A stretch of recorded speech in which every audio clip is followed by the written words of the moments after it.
এই বর্ষার আয়োজন হয়ে উঠুক জমজমাট।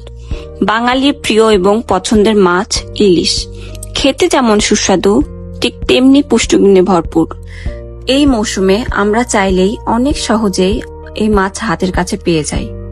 আসসালামু আলাইকুম, আমি রন্ধন শিল্পী মেহরুন আক্তার মেরি। আমি আজকে রান্না করে দেখাবো স্পেশাল স্বাদের রেস্টুরেন্ট স্টাইলের সর্ষে ইলিশ।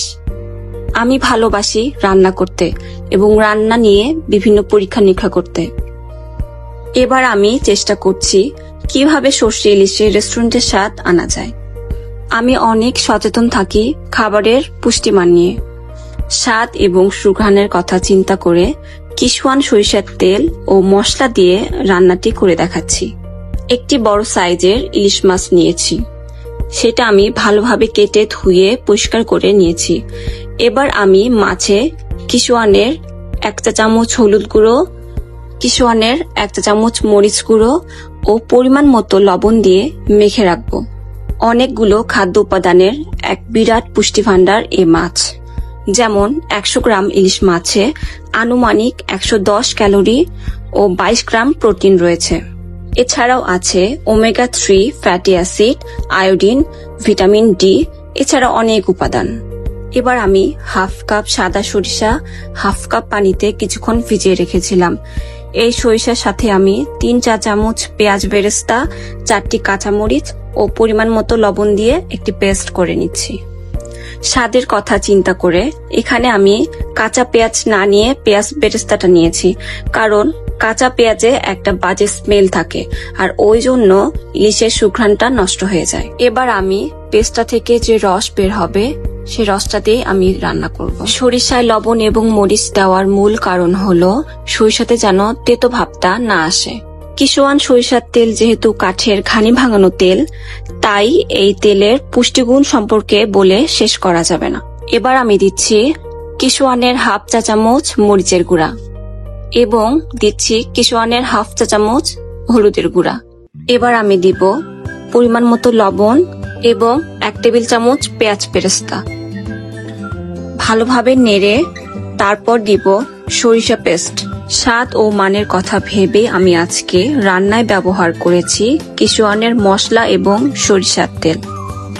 আমি যেহেতু রান্না নিয়ে কাজ করি, তাই আমার কাছে মনে হয়েছে কিশোয়ানি সেরা। আমার মতো আপনারাও কিশোয়ানের উপর আস্থা রাখতে পারেন। কিশোয়ান মশলার মান ও তেলের ঘ্রাণই বলে দেয় এটি স্বাস্থ্যের জন্য কতটা ভালো। এবার আমি মশলাগুলো কষিয়ে নিয়ে মাছের পিসগুলো দিয়ে দিচ্ছি। কিশোয়ান সরিষার তেল ত্বক, স্বাস্থ্য এবং চুলের জন্য অনেক উপকারী। মাছগুলো দিয়ে আমি 2-3 মিনিটের মতো ঢাকনা দিয়ে ঢেকে রেখেছিলাম। এবার ঢাকনাটি তুলে মাছগুলো উল্টে দিব। তারপর পরিমাণ মতো পানি এবং 1 চিমটি কালো জিরা দিয়ে 2-3 মিনিটের জন্য ঢাকনা দিয়ে রান্না করে নিব। আশা করছি কিশোয়ান গুঁড়া মশলা দিয়ে আর আমার পদ্ধতিগুলো অবলম্বন করে যদি আপনারা রান্না করেন, রান্নার স্বাদ হবে রেস্টুরেন্টের মতো।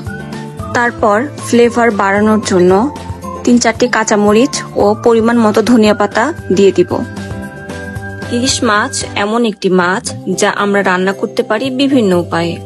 ইলিশ মাছ রান্না করতে অনেক কম তেলের প্রয়োজন হয়, আর এই মাছ যদি রান্না করি সঠিক মশলায় ও পরিমিত উপাদানে, তাহলে এর স্বাদ আরো কয়েক গুণ বেড়ে যায়। সর্ষে ইলিশ রান্নার সম্পূর্ণ স্বাদ পেতে পারেন আপনারা কিশোয়ানের বাছাইকৃত মশলা ও কাঠের ঘানি ভাঙানো তেল ব্যবহার করে। আমি ডেকোরেশনের জন্য কিছু পেঁয়াজ এবং লেবু কেটে নিয়েছি এবং মাঝখানে কলা পাতায় ভাত দিয়ে আমি তার সাথে সরষে ইলিশ পরিবেশন করছি। যাদের diabetics, high pressure, high cholesterol, pressure এগুলো আছে, ওনারা যদি এই ইলিশ মাছ খায় তাহলে ওনাদের এই অসুখগুলো নিয়ন্ত্রণে থাকবে। সবাইকে ধন্যবাদ জানিয়ে আজকের মতো বিদায় নিচ্ছি। ভালো থাকবেন সবাই, আর আমার এই রেসিপিটা কেমন লেগেছে জানাবেন কমেন্ট করে। আল্লাহ হাফেজ।